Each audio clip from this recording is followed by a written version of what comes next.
भगवत्तत्त्वविज्ञानं मुक्तसङ्गस्य जायते विद्यते हृदयग्रन्थि छिद्यन्ते सर्वसंशया क्षीयन्ते चास्य कर्माणि द्रष्ट एवात्मनीश्वरे। हरे कृष्ण।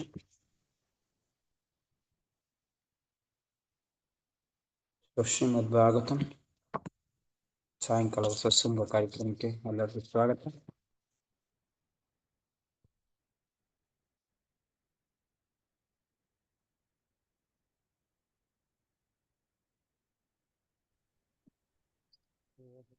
ಶ್ಲೋಕ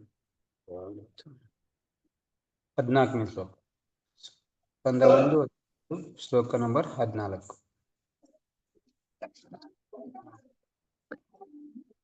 ಅದಕ್ಕಿಂತ ಮುಂಚೆ ಹರಿನಾಮದ ಬಗ್ಗೆ ಸ್ವಲ್ಪ ತಿಳ್ಕೊಳ್ಳೋಣ. ಹರಿನಾಮದ ಬಗ್ಗೆ ಡಿಸ್ಕಸ್ ಮಾಡ್ತಾ ಇದೀವಿ. ವಿದ್ಯಾವಧುಜನಂ ಚೇತೋಧರ್ಪಣಮಾರ್ಜನಂ ಭವಮಹಾಧಾವಾಗ್ನಿ ನಿರ್ವಾಪಣಂ ಶ್ರೇಯಂ ಕೈರವಚಂದ್ರಿಕಾ ವಿತರಣಂ ವಿದ್ಯಾವಧುಜೀವನಂ ಆನಂದಾಂಬುಧಿವರ್ಧನಂ ಪ್ರತಿಪದಾಂ ಪೂರ್ಣಾಮೃತಸ್ವಾದನಂ ಸರ್ವಾತ್ಮಸ್ನಪನ್ನಂ ಪರಮಿಜಯತೆ ಶ್ರೀಕೃಷ್ಣ ಸಂಕೀರ್ತನಂ. ವಿದ್ಯಾವಧು ಜೀವನ ಸ್ವಲ್ಪ ಆಗಿದೆ. ಯಾವ ರೀತಿ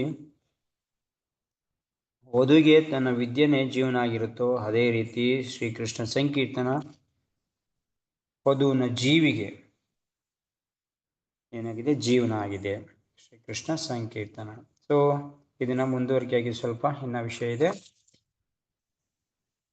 ಈ ವಿದ್ಯೆ ಯಾವ ತರ ಇರುತ್ತೆ, ಈ ವಿದ್ಯೆನ ನಮ್ಮ ಶಾಸ್ತ್ರದಲ್ಲಿ ಬೇರೆ ಬೇರೆ ಕಡೆ ಯಾವ ತರ ಹೇಳಿದೆ. ಸೊ ಅದನ್ನ ಯಾವ ರೀತಿ ನಮ್ಮ ಜೀವನಕ್ಕೆ ವಿದ್ಯೆ ಅನ್ನೋದನ್ನ ಅಳವಡಿಸ್ಕೋಬೇಕು ಅಂತ. ಸೊ ಸರಸ್ವತಿ ದೇವಿ ವಿದ್ಯೆಗೆ ಅಧಿಪತಿ ಇದು ಅಧಿಷ್ಠಾತ ದೇವತೆ. ಸೊ ನಾವೇನು ವಿದ್ಯೆ ಬಂದಿದ ತಕ್ಷಣ ಸರಸ್ವತಿ ನೋಡ್ತೀವಿ. ಸೊ ಸರಸ್ವತಿ ಕಡೆಯಿಂದ ಇದು ಭಗವಂತನ ಕಡೆಯಿಂದ ಸರಸ್ವತಿ ಬಂದು ಸರಸ್ವತಿ ಕಡೆಯಿಂದ ಬರುತ್ತೆ. ಸೊ ಎಲ್ಲರೂ ತಿಳ್ಕೊಂಡಿದ್ದಾರೆ ಸರಸ್ವತಿ ದೇವಿನ ವಿದ್ಯಾ ದೇವತೆ ಅಂತ. ಸೊ ಇದು ಕರೆಕ್ಟ್. ನಮ್ಮ ಶಾಸ್ತ್ರ ಹೇಳುತ್ತೆ ಈ ಸರಸ್ವತಿನೂ ಕೂಡ ಸಂಕೀರ್ತನ ಮೂಮೆಂಟ್ನ ಯಾವ ರೀತಿ ಒಪ್ಕೊಂಡಿದ್ದಾರೆ. ಸರಸ್ವತಿಗೂ ಕೂಡ ಭಗವಂತ ಯಾವ ರೀತಿ ಕೊಡ್ತಾನೆ ಅಂತ ಸರಸ್ವತಿನೇ ಹೇಳ್ತಾರೆ ಒಂದು ಸಂದರ್ಭದಲ್ಲಿ. ಯಾವಾಗ ಈ ಚೈತನ್ಯ ಮಹಾಪ್ರಭು ಯಾವಾಗ ನವದ್ವೀಪದಲ್ಲಿ ಇನ್ನು ಅವರು ಸನ್ಯಾಸ ತಗೊಂಡಿರಲ್ಲ, ಆ ಟೈಮಲ್ಲಿ ಅವರು ನಿಮಾಯ್ ಪಂಡಿತ್ ಅಂತ ಹೆಸರು ಕರೀತಾ ಇರ್ತಾರೆ. ಈ ನಿಮಾಯ್ ಪಂಡಿತ್ ಚೈತನ್ಯ ಮಹಾಪ್ರಭು ನಿಮಾಯ್ ಪಂಡಿತ್ ಆಗಿ ಅಂದರೆ ಅವ್ರದ್ದು ಇನ್ನೊಂದು ಪೂರ್ವದ ಹೆಸರು, ಅವರು ಬಾಲ್ಯದಲ್ಲಿ ಅವರಿಗೆ ನಿಮಾಯ್ ಪಂಡಿತ ಅಂತ ಇರುತ್ತೆ. ಸೊ ಒಂದ್ಸರಿ ಏನಾಗುತ್ತೆ, ಇಲ್ಲಿಗೆ ಕಾಶ್ಮೀರಿ ಪಂಡಿತ ಅಂದ್ಬಿಟ್ಟು ಬರ್ತಾರೆ. ಎಲ್ಲಿಗೆ? ನವದ್ವೀಪಕ್ಕೆ. ಕಾಶ್ಮೀರಿ ಪಂಡಿತ ತುಂಬಾ ವಿದ್ವಾನ್ ಪಂಡಿತ. ಸೊ ಎಷ್ಟು ಅಂತಂದ್ರೆ ಇವ್ರನ್ನ ಸೋಲ್ಸಿರೋರೇ ಇರಲಿಲ್ಲ. ಇವ್ರದ್ದು ಏನು ಅಂತಂದ್ರೆ ಇವರು ಎಲ್ಲರ ಜೊತೆ ಶಾಸ್ತ್ರ ಚರ್ಚೆ ಮಾಡೋದು, ಶಾಸ್ತ್ರದಲ್ಲಿ ಅವ್ರನ್ನ ಸೋಲ್ಸೋದು, ಅವ್ರ ಹತ್ರದಿಂದ ಮುಚ್ಚಳಿಕೆ ಬರ್ಸ್ಕೊಳ್ಳೋದು, ಏನು ನಾನು ಇಂಥ ಕಡೆಯಿಂದ ಸೋತಿದ್ದೀನಿ ಅಂತ. ಸೊ ಎಷ್ಟೊಂದು ಜನ ಇದೇ ತರ ಮಾಡ್ತಾರೆ ಪಂಡಿತರೆಲ್ಲ. ಅದೇ ತರ ಇವರು ಕೂಡ ಮಾಡ್ತಾರೆ. ಸೊ ಇವರು ನವದ್ವೀಪಕ್ಕೆ ಬರ್ತಾರೆ ಅಂತ. ಆಗಿನ ಕಾಲದಲ್ಲಿ ನವದ್ವೀಪ ಅಂತಂದ್ರೆ ಪಂಡಿತರದು ತುಂಬಾ ಹೆಸರುವಾಸಿಯಾಗಿತ್ತು. ಸೊ ನವದ್ವೀಪಕ್ಕೆ ಬರ್ತಾರೆ ಅಂತ ಗೊತ್ತಾಗುತ್ತೆ. ಸೊ ನವದ್ವೀಪದಲ್ಲಿ ಎಲ್ಲಾರು ಕೂಡ ಎಲ್ಲಾ ಪಂಡಿತರು ಕೂಡ ಏನ್ ಮಾಡ್ತಾರೆ, ಅರೆ ಈ ಕೇಶವ ಕಾಶ್ಮೀರಿ ಬರ್ತಾ ಇದ್ದಾನೆ, ಅವನ ಹೆಸರು ಕೇಶವ ಕಾಶ್ಮೀರಿ ಅಂತಾನೆ ಹೆಸರು, ಕಾಶ್ಮೀರದವರು. ಸೊ ಇವರು ಇಲ್ಲಿ ನವದ್ವೀಪಕ್ಕೆ ಬರ್ತಾ ಇದ್ದಾರೆ. ನವದ್ವೀಪಕ್ಕೆ ನಮಗ್ ಬಂದ್ರೆ ನಾವು ಸೋತ್ಬಿಟ್ಟು ಸುಮ್ಮನೆ ನಾವು ಅವನಿಗೆ ಎಲ್ಲ ಇದು ಮಾಡೋದಕ್ಕಿನ್ನ ಒಂದ್ ಕೆಲಸ ಮಾಡೋಣ. ಹೆಂಗಿದ್ರು ನಿಮಾಯ್ ಪಂಡಿತು ಚಿಕ್ಕ ಹುಡುಗ, ಅವನ್ ಸೋತ್ರು ಕೂಡ ಏನಂತ ಇದಾಗೋದಿಲ್ಲ, ಅವನನ್ನ ತೋರಿಸ್ಬಿಡೋಣ, ಇವನ್ ಪಂಡಿತ ಇದ್ದಾನೆ, ನೀನ್ ಅವನ ಜೊತೆ ವಾದ ಮಾಡುವಂತ ಅವನನ್ನ ತೋರಿಸ್ಬಿಡೋಣ ಅಂದ್ಬಿಟ್ಟು ಏನ್ ಮಾಡ್ತಾರೆ, ಎಲ್ಲರೂ ಸೇರ್ಕೊಂಡು ಚೈತನ್ಯ ಮಹಾಪ್ರಭು ಕಡೆ ಏನ್ ಮಾಡ್ತಾರೆ ತೋರಿಸ್ಬಿಟ್ಟು. ಚೈತನ್ಯ ಮಹಾಪ್ರಭು ಅಂತ ಒಬ್ಬ ಇದ್ದಾರೆ, ಅವ್ನು ನಿಂಗೆ ತಕ್ಕ ಆಗಿರುವಂತ ವಾದ ಮಾಡೋನು, ಅವನ ಹತ್ರ ಹೋಗಿ ನೀನು ಶಾಸ್ತ್ರಾರ್ಥ ಮಾಡುವಂತ. ಸೊ ಕಾಶ್ಮೀರ್ ಪಂಡಿತ ಹೋಗಿ ಚೈತನ್ಯ ಮಹಾಪ್ರಭು ಆ ಟೈಮಲ್ಲಿ ಗಂಗಾ ನದಿ ತೀರದಲ್ಲಿ ಕೆಲವೊಂದು ಮಕ್ಕಳನ್ನ ಕೂರಿಸ್ಕೊಂಡು ಪಾಠ ಮಾಡ್ತಾ ಇರ್ತಾರೆ. ಯಾವ್ದ್ರ ಬಗ್ಗೆ? ಗಂಗೆ ಬಗ್ಗೆ ಪಾಠ ಮಾಡ್ತಾ ಇರ್ತಾರೆ. ಸೊ ಆಗಿನ್ನು ಚೈತನ್ಯ ಮಹಾಪ್ರಭು ತುಂಬಾ ನಮ್ರತೆ ಇರುತ್ತೆ ಅವರಿಗೆ, ಆದ್ರೆ ಇನ್ನು ಪೂರ್ತಿಯಾಗಿ ಕೃಷ್ಣ ಭಕ್ತಿ ಪ್ರಚಾರನ ಮಾಡ್ತಾ ಇರಲ್ಲ. ಸೊ ಈ ತರ ಮಾಡ್ತಾ ಇರ್ಬೇಕಾದ್ರೆ ಕಾಶ್ಮೀರಿ ಪಂಡಿತ ಬಂದ್ಬಿಟ್ಟು, ಇಲ್ಲಿ ಯಾರು ನಿಮಾಯಿ ಪಂಡಿತ್ ಯಾರು, ಅವ್ರು ತುಂಬಾ ಪಂಡಿತ ಅಂತೆ, ಯಾರಿದ್ದಾರೆ ಅಂತ. ಅದಕ್ಕೆ ಚೈತನ್ಯ ಮಹಾಪ್ರಭು ಹೇಳ್ತಾರೆ, ನಿಮಾಯಿ ಅಂತೂ ನಾನೇ, ಪಂಡಿತ ಅಂತೂ ಅಲ್ಲ. ಎಲ್ಲರೂ ಪಂಡಿತ ಅಂತ ಕರೀತಾರೆ, ಆದ್ರೆ ನಾನು ಪಂಡಿತ ಅಲ್ಲ, ನಿಮಾಯಿ ನಾನೇ ಅಂತ ಹೇಳಿ. ಹೌದಾ? ಸೊ ನೀವಾದ್ರೆ ಹಂಗಾದ್ರೆ ನೀವು ತುಂಬಾ ವಿದ್ವಾನ್ ಪಂಡಿತರು ಅಂತ ಕೇಳಿದೀನಿ, ನವದ್ವೀಪಕ್ಕೆ ನೀವು ತುಂಬಾ ಹೆಸರು ಮಾಡಿದಿರಂತೆ, ನನ್ನ ಜೊತೆ ಶಾಸ್ತ್ರ ಮಾಡಿ, ಶಾಸ್ತ್ರದಲ್ಲಿ ನೀವು ವಾದ ಮಾಡ್ಬೇಕು. ನೀವು ಅದಕ್ಕೆ ನಿಮಾಯಿ ಚೈತನ್ಯ ಮಹಾಪ್ರಭು ನಮ್ರತೆಯಿಂದನೇ ಹೇಳ್ತಾರಂತೆ. ಸೊ ಎಷ್ಟೇ ಭಗವಂತ ಅಲ್ಲ. ಸೊ ಇಲ್ಲ ನಾನು ಯಾರ ಜೊತೆ ವಾದ ಮಾಡಲ್ಲ. ಸೊ ಶಾಸ್ತ್ರನ ನಾವು ಆ ಥರ ವಾದ ಮಾಡಿಕೋಸ್ಕರ ಇಟ್ಕೊಂಡಿಲ್ಲ. ನಾವು ಏನೋ ಒಂದಷ್ಟು ಜನಕ್ಕೆ ಇದು ಹೇಳ್ತಾ ಇದೀವಿ ಅಷ್ಟೇ, ಶಾಸ್ತ್ರದ ಬಗ್ಗೆ ಏನೋ ಜ್ಞಾನ ಕೊಡ್ತಾ ಇದೀವಿ ಅಷ್ಟೇ. ಸೊ ನನ್ನ ಏನೋ ವಾದ ಗಿದೆ ಇಲ್ಲ ನೀನು ವಾದ ಮಾಡಲೇಬೇಕು, ಪಟ್ಟು ಹಿಡಿತಾರೆ ಯಾರು, ಕೇಶವ ಕಾಶ್ಮೀರಿ. ಸೊ ಚೈತನ್ಯ ಮಹಾಪ್ರಭು ಸರಿ ಆಯಿತು, ಏನು ಮಾಡ್ತಾ ಇದ್ದೀರ ಅಂದರೆ ಅವನು ಮಕ್ಕಳಿಗೆ ಗಂಗೆ ಬಗ್ಗೆ ಹೇಳ್ತಾ ಇದ್ದೀನಿ. ಸೊ ನೀವೇನಾರ ಸ್ವಲ್ಪ ಗಂಗೆ ಬಗ್ಗೆ ಹೇಳಿ ಅಂತ ಚೈತನ್ಯ ಮಹಾಪ್ರಭು ಕಾಶ್ಮೀರಿ ಪಂಡಿತರು. ಕಾಶ್ಮೀರಿ ಪಂಡಿತ ಆದ್ರೂ ತುಂಬಾ ದೊಡ್ಡ ದೊಡ್ಡ ಶಾಸ್ತ್ರನ ಹಿಡ್ಕೊಂಡು ಓಡಾಡ್ತಾ ಇರೋರು, ಇಡೀ ವೇದಗಳೇ ಅವ್ರದ್ದು ಬಾಯಿಲಿರುತ್ತೆ ಆ ತರ ವ್ಯಕ್ತಿ. ಸೊ ಇದಕ್ಕಿಂತ ಮುಂಚೆ ಕಾಶ್ಮೀರಿ ಪಂಡಿತ ಯಾವ ತರ ಇರ್ತಾರೆ ಅಂದ್ರೆ, ಈ ಸರಸ್ವತಿ ದೇವಿದು ಉಪಾಸಕ ಇವರು. ಸರಸ್ವತಿ ದೇವಿನ ತುಂಬಾ ಉಪಾಸನೆ ಮಾಡ್ತಾ ಇರ್ತಾರೆ, ಪೂಜೆ ಮಾಡ್ತಾ ಇರ್ತಾರೆ. ಸರಸ್ವತಿ ದೇವಿ ಅವನು ಪೂಜೆಗೆ ಮೆಚ್ಚಿ ಅವನಿಗೆ ಎಲ್ಲಾ ತರ ಜ್ಞಾನ ಕೊಟ್ಟು, ನಿನ್ನನ್ನ ಯಾರು ಸೋಲ್ಸಕ್ಕಾಗೋದಿಲ್ಲ ಅನ್ನೋ ವರ ಪಡ್ಕೊಂಡಿರ್ತಾನೆ. ಸರಸ್ವತಿ ದೇವಿ ಹತ್ರ ವರ ಪಡ್ಕೊಂಡಿರ್ತಾನೆ, ಅವನನ್ನು ಯಾರು ಸೋಲ್ಸಕ್ ಆಗ್ಬಾರ್ದು ಅಂತ ವರ ಕೊಟ್ಟಿರ್ತಾಳೆ ಅವರು ಯಾರು ಕೂಡ. ಸೊ ಆ ಧೈರ್ಯದ ಮೇಲೆ ಇವನೇನ್ ಮಾಡ್ತಾನೆ, ಎಲ್ಲಾರನ್ನು ಸೋಲ್ಸ್ಕ. ಅದೇ ರೀತಿ ಅವನು ಅದೇ ತರ ಶಾಸ್ತ್ರ ಆಗಿದ್ದ, ಬರೀ ವರ ಪಡ್ಕೊಂಡಿದ್ದಲ್ಲ, ನಿಜಕ್ಕೂ ಆ ತರ ಇದ್ದ, ಅವನು ಎಲ್ಲಾರನ್ನು ಸೋಲ್ಸ್ಕೊಂಡ್ ಬರ್ತಾ ಇದ್ದ. ಸೊ ಇಲ್ಲಿ ಚೈತನ್ಯ ಮಹಾಪ್ರಭು ಬಂದ್ಬಿಟ್ಟು ಈ ತರ ಅಂದಾಗ ಚೈತನ್ಯ ಮಹಾಪ್ರಭು ಮುಂದೆ ಗಂಗಾ ನದಿ ಬಗ್ಗೆ, ಗಂಗೆ ಬಗ್ಗೆ ಆ ಕಾಶ್ಮೀರಿ ಪಂಡಿತು 500 ಶ್ಲೋಕನ ಅಲ್ಲೇ ಕಟ್ಟಿ ಅಲ್ಲೇ ರಚನೆ ಮಾಡಿ ಹೇಳ್ಬಿಡ್ತಾರೆ. ಹಳೆ ಶ್ಲೋಕ ಗಂಗೆ ಬಗ್ಗೆ ಇದ್ದಿದ್ದು, ಶಾಸ್ತ್ರದಲ್ಲಿ ಇದ್ದಿದ್ದಲ್ಲ, ಅಲ್ಲೇನೆ ಕಟ್ಟಿ ಅಲ್ಲೇನೆ ಗಂಗೆ ಬಗ್ಗೆ ಒಂದು ಹಾಡುಗಳ ತರ ಬರೆದು ಅಲ್ಲೇನೆ ಏನೋ ಕವಿ ಅಂತೀವಲ್ಲ, ನಿಂತ ಜಾಗದಲ್ಲೇ ಕವಿತೆ ಬರೆಯೋರು, ಆ ತರದವರು 500 ಶ್ಲೋಕ, ಒಂದಲ್ಲ 500 ಶ್ಲೋಕ ಬರೀತಾರೆ. ಎಷ್ಟು ಅಲ್ಲಿದ್ದವರಿಗೆಲ್ಲ ತುಂಬಾ ಆಶ್ಚರ್ಯ ಆಗುತ್ತೆ, ರೀ ಎಷ್ಟೊಂದು ಪಂಡಿತ ಇರ್ಬೋದು ಅಂತ. ಸರಿ ಚೈತನ್ಯ ಮಹಾಪ್ರಭು ಹೇಳ್ತಾರೆ, ಸರಿ ತುಂಬಾ ಸಂತೋಷ, ನೀವು ಅದ್ಭುತವಾಗಿ 500 ರಚನೆ ಮಾಡಿದ್ದೀರಾ, ತುಂಬಾ ಸಂತೋಷ. ಆದರೆ ಒಂದಂತೂ ಇದೆ, ಏನು, ನೀವು ರಚನೆ ಮಾಡಿದ್ರಲ್ಲಿ 50ನೇ ಶ್ಲೋಕದಲ್ಲಿ ಎಷ್ಟಿದೆ, 10 ತಪ್ಪಿದೆ. 50ನೇ ಶ್ಲೋಕದಲ್ಲಿ 50 ತಪ್ಪಿದೆ ಅಂತ ಹೇಳ್ತಾರೆ. ತಪ್ಪು ನನ್ನ ಶ್ಲೋಕದಲ್ಲಿ ಸಾಧ್ಯನೇ ಇರಕ್ಕಿಲ್ಲ. ಅದು ಅಲ್ಲದ್ರೆ ಅವ್ರಿಗೆ ಇನ್ನೂ ಆಶ್ಚರ್ಯ ಆಗ್ಬಿಡುತ್ತೆ, ಅರೆ ಈ ಹುಡುಗ ನಾನು ಹೇಳಿದ 500 ಶ್ಲೋಕದಲ್ಲಿ 50ನೇ ಶ್ಲೋಕನೇ ಪಾಯಿಂಟ್ ಔಟ್ ಮಾಡ್ತಾ ಇದ್ದಾನಲ್ಲ, 50ನೇ ಶ್ಲೋಕ ಜ್ಞಾಪಕ. ಯಾಕೆಂದ್ರೆ ಇವರು ಯಾವ ರೀತಿ ಶ್ಲೋಕ ರಚನೆ ಹೇಳ್ತಾರೆ ಅಂತಂದ್ರೆ, ಗಂಗೆ ಹರಿಯುತ್ತಲ್ಲ ಆ ತರ ಅಂತ ಹೇಳ್ತಾರೆ ಅವ್ರು. ಗಂಗೆ ಅಲ್ಲಿ ಹರಿಯೋದು, ಇವನು ಬಾಯಲ್ಲಿ ಬರ್ತಾ ಇರೋದು ಗಂಗೆ ಬಗ್ಗೆ ಒಂದೇ ಸಮಯ ಇರುತ್ತೆ. ಗಂಗೆ ಏನಾದ್ರು ತಡೆಯಕ್ಕಾಗತ್ತಾ, ಆತರ ಫೋರ್ಸ್ ಆಗಿ ಆ ತರ ಬಾಯಲ್ಲಿ ಬರುತ್ತಾ ಇರ್ತ ಅವನಿಗೆ, ಒಂದಾದ್ಮೇಲೆ ಒಂದೊಂದು ಅದನ್ನ ಕೇಳ್ಕೊಳಕ್ಕೆ ಆಗ್ತಾ ಇರಲ್ಲ ಎಲ್ಲರಿಗೂ. ಆದ್ರೆ ಈ ಚೈತನ್ಯ ಮಹಾಪ್ರಭು 50ನೇ ಶ್ಲೋಕ ಪಾಯಿಂಟ್ ಔಟ್ ಮಾಡಿ ಇದ್ರಲ್ಲಿ 5 ತಪ್ಪಿದೆ ಅಂತ ಹೇಳ್ತಾರೆ. ಕಾಶ್ಮೀರಿ ಪಂಡಿತ್ ತುಂಬಾ ಆಶ್ಚರ್ಯ ಆಗ್ಬಿಡುತ್ತೆ, ಅರೆ ನಂದು ಜ್ಞಾಪಕ ಇಟ್ಕೊಳ್ಳೋ ತಪ್ಪು ಅಂತ ಹೇಳ್ತಾ ಇದ್ರಾ, ಏನ್ ತಪ್ಪಿದೆ ತೋರಿಸಿ ಅಂತ. ಚೈತನ್ಯ ಮಹಾಪ್ರಭು ಹೇಳ್ತಾರೆ, ಈ 50ನೇ ಶ್ಲೋಕದಲ್ಲಿ ಈ ತರ ಹೇಳಿದ್ರೆ ನೀವು, ಈ ತರ ತಪ್ಪಾಗಿದೆ, 5 ತರ ತಪ್ಪು ಇಲ್ಲಿದೆ ಅಂತ ಹೇಳ್ತಾರೆ. ಸೊ ಅವಾಗ ಎಲ್ಲಾರ್ಗು ಆಶ್ಚರ್ಯ ಆಗುತ್ತೆ. ಕಾಶ್ಮೀರಿ ಪಂಡಿತನಿಗಂತೂ ಫುಲ್ ಬೆವರು, ಅರೆ ಇಷ್ಟು ದಿನ ನಾನು ಒಂದು ಶ್ಲೋಕನು ಕೂಡ ಯಾರು ಕೂಡ ಪಾಯಿಂಟ್ ಔಟ್ ಮಾಡಿರ್ಲಿಲ್ಲ, ಯಾರು ಕೂಡ ತಪ್ಪು ಕಂಡುಹಿಡಿದಿರ್ಲಿಲ್ಲ ಇದುವರೆಗೂ. ನೀನ್ ಕಂಡಿದ್ದೀಯ ಅಂತಂದ್ರೆ ಅಸಾಮಾನ್ಯ. ಅಲ್ಲಿ ಏನ್ ಮಾಡ್ತಾರೆ, ಕಾಶ್ಮೀರಿ ಪಂಡಿತ್ ತಲೆ ತೆಗೆಸ್ಕೊಂಡು ಅಲ್ಲಿಂದ ಸೀದಾ ಮನೆಗೆ ಬರ್ತಾರೆ. ಮನೆಗೆ ಬಂದ್ಬಿಟ್ಟು ಸರಸ್ವತಿ ದೇವಿ ಬಗ್ಗೆ ಪೂಜೆ ಮಾಡ್ಕೊಂಡು ಸರಸ್ವತಿ ದೇವಿನ ಆ ದಿನ ಪೂರ್ಣ ಸರಸ್ವತಿ ದೇವಿಗೆ ಮಗ್ನ ಆಗಿರ್ತಾರೆ. ಆ ದಿನ ಕನ್ಸಲ್ಲಿ ಬಂದು ಸರಸ್ವತಿ ಹೇಳ್ತಾರೆ, ನೀನು ಕಾಶ್ಮೀರಿ ಪಂಡಿತ, ನನ್ಗೆ ವರ ಕೊಟ್ಟಿದ್ದೆ, ಕಾಶ್ಮೀರಿ ಪಂಡಿತ ರಾತ್ರಿ ಎಲ್ಲ ಕೇಳ್ಕೊಂಡು ನನಗೆ ವರ ಕೊಟ್ಟಿದ್ದೆ, ನೀನು ವರ ಸುಳ್ಳಾಗೋಯ್ತಲ್ಲ, ನನ್ನ ಸೋಲ್ಸ್ಬಿಟ್ರಲ್ಲ ಒಬ್ರು. ನೀನೇನ್ ವರ ಕೊಟ್ಟಿದ್ದೆ ನನಗೆ, ನಿಜಕ್ಕೂ ಕೊಟ್ಟಿರ್ತಾರೆ ಸರಸ್ವತಿ ದೇವಿ ಅವನಿಗೆ. ಸೊ ನನಗೆ ಕೊಟ್ಟಿದ್ದ ವರ ಏನು, ಯಾರು ಸೋಲ್ಸಕ್ಕಾಗಲ್ಲ ಅಂತ. ಆದ್ರೆ ಇವತ್ತು ಒಬ್ಬ ಹುಡುಗ ಸೋಲ್ಸ್ಬಿಟ್ಟ ನನ್ನ, ಕಾರಣ ಏನು, ಹಂಗಾದ್ರೆ ನಿನ್ ವರ ಸುಳ್ಳಾಯ್ತು ಅಂತ ಕೇಳಿದಾಗ, ಅದಕ್ಕೆ ಸರಸ್ವತಿ ದೇವಿ ಅವನ ಕನ್ಸಲ್ಲಿ ಬಂದು ಹೇಳ್ತಾರೆ, ನೀನು ಸೋತಿದ್ಯಾ ಕರೆಕ್ಟು, ಆದ್ರೆ ಯಾರ ಹತ್ರ ಅಂತ ತಿಳ್ಕೊ. ನೀ ಸಾಮಾನ್ಯ ವ್ಯಕ್ತಿ ಅದೇ ಮನುಷ್ಯನಲ್ಲಿ ನಾನು ವರ ಕೊಟ್ಟಿದ್ದೇನೋ ಮನುಷ್ಯರಾದವ್ರು ನಿನ್ನ ಸೋಲ್ಸಕ್ಕಾಗಲ್ಲ ಅಂತ. ಅದು ನಿನ್ನ ಸೋಲ್ಸಿರೋ ಯಾರು? ಮನುಷ್ಯ ಅಲ್ಲ, ನನಗೆ ಒಡೆಯ, ನನ್ನ ಆರಾಧ್ಯ ದೈವ ಯಾರು? ಕೃಷ್ಣ. ಸ್ವಯಂ ಕೃಷ್ಣನೇ ಚೈತನ್ಯ ಮಹಾಪ್ರಭು, ಅವ್ರ ಕೈಯಿಂದ ನೀ ಸೋತಿರೋದು. ನನಗೆ ವಿದ್ಯೆ ಕೊಟ್ಟವನು ಯಾರು? ಕೃಷ್ಣ ಭಗವಂತ ನನಗೆ ವಿದ್ಯೆ ಕೊಟ್ಟವನು. ನಿನಗೆ ವಿದ್ಯೆ ಬಂದಿರೋದು ನನ್ನಿಂದ ಇರ್ಬೋದು, ಬಟ್ ನನಗೆ ಕೊಟ್ಟವನು ಅವನಿಂದ ಸೋತಿರೋದು ನೀನು. ಸೊ ಇದಕ್ಕೆ ಅವಮಾನ ಪಡಲೇಬೇಡ, ನಿನಗೆ ಇನ್ನೇನೂ ಆಗಿಲ್ಲ. ನೀನು ಚೈತನ್ಯ ಮಹಾಪ್ರಭುಗೆ ನೀನು ಶರಣಾಗು, ಅವ್ರ ಹತ್ರ ನೀನು ವಿದ್ಯೆ ಕಲಿ. ಅದು ನನಗೆ ಹೇಳ್ಕೊಟ್ಟಿರೋಂಥ ಚೈತನ್ಯ ಮಹಾಪ್ರಭು ಸ್ವಾಮಿ ಸ್ವಯಂ ಕೃಷ್ಣ ಅವರು. ಸೊ ಅವ್ರ ಹತ್ರ ಸೋತಿರೋದು ನಿನಗೆ ತುಂಬ ತುಂಬ ದೊಡ್ಡ ಗೌರವ. ಅದು ಹೋಗ್ಬಿಟ್ಟು ಅವ್ರಿಗೆ ಶರಣಾಗು ಅಂತ ಹೇಳಿದಾಗ, ಸೊ ಇವರು ಬಂದು ಕಾಶ್ಮೀರಿ ಪಂಡಿತ ಇಮಿಡಿಯೇಟಾಗಿ ಬಂದು ಚೈತನ್ಯ ಮಹಾಪ್ರಭುಗೆ ಶರಣಾಗಿ ಅವ್ರ ಸಮರ್ಪಣೆ ಕೇಳಿ ಅವ್ರ ಕಾಲಿಗೆ ಬಿದ್ದು ಅವ್ರಿಗೆ ಶಿಷ್ಯ ಆಗ್ತಾರೆ. ಸೊ ಇದು ಯಾರು? ಸರಸ್ವತಿ, ಸ್ವಯಂ ಸರಸ್ವತಿ ದೇವಿ ವಿದ್ಯಾ ಈ ಥರ ಇದೆ ಅಂತ ನನಗೆ ಯಾರು ಹೇಳ್ಕೊಟ್ಟಿದ್ದು? ಶ್ರೀಕೃಷ್ಣ ಸಂಕೀರ್ತನ, ಕೃಷ್ಣನಿಂದ ಸ್ವಯಂ ನಮಗೆ ಈ ಸಂಕೀರ್ತನದಿಂದ ನನಗೆ ಬಂದಿರೋದು. ಸೊ ಸಂಕೀರ್ತನೆ ಮೂಮೆಂಟ್ ಸಂಖ್ಯೆ ಭಗವಂತ ನಾಮದ್ದು ಮಹಿಮೆ ಇಷ್ಟೊಂದು. ವಿದ್ಯಾಗೇನೆ ವಿದ್ಯೆ ಹೇಳ್ಕೊಟ್ಟಿದಂತ ಚೈತನ್ಯ ಮಹಾಪ್ರಭು ಅಂದ್ರೆ ಕೃಷ್ಣ. ಈ ತರ ಸರಸ್ವತಿ ದೇವಿದು ಉಲ್ಲೇಖ ಬರುತ್ತೆ ಇದರಲ್ಲಿ.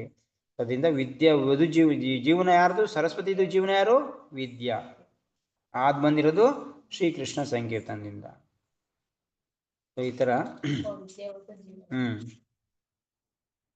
ಸೊ ಚೈತನ್ಯ ಮಹಾಪ್ರಭು ರಾಯ್ ರಮಾನಂದರ ಹತ್ರ ಡಿಸ್ಕಸ್ ಮಾಡ್ತಾ ಇರ್ಬೇಕಾರೆ ಒಂದು ಪ್ರಶ್ನೆ ಕೇಳ್ತಾರೆ. ಏನಂತ?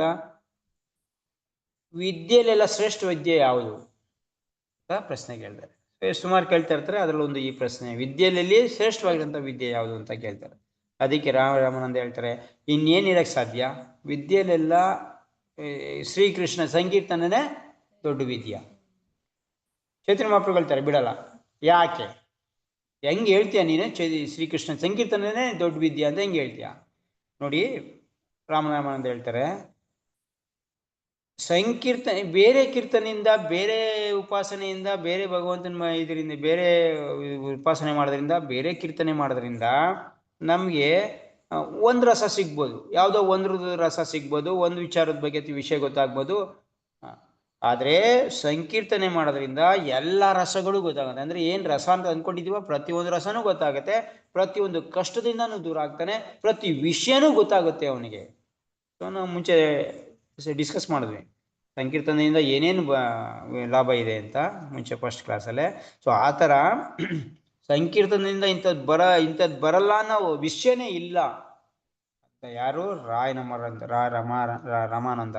ಸೊ ಇವರು ಚೈತನ್ಯ ಮಹಾಪ್ರಭು ಯಾವಾಗ ಶಾಸ್ತ್ರನ ಡಿಸ್ಕಸ್ ಮಾಡ್ತಾರೋ, ತುಂಬ ಗೌಪ್ಯವಾಗಿರುತ್ತೆ, ರಾಧಾಕೃಷ್ಣಂದು ಶಾಸ್ತ್ರನ ಡಿಸ್ಕಸ್ ಮಾಡ್ತಾರೋ ಅಂಥ ಟೈಮಲ್ಲಿ ಈ ರಾಮನಂದ ಹತ್ರ ಡಿಸ್ಕಸ್ ಮಾಡ್ತಿದ್ರು.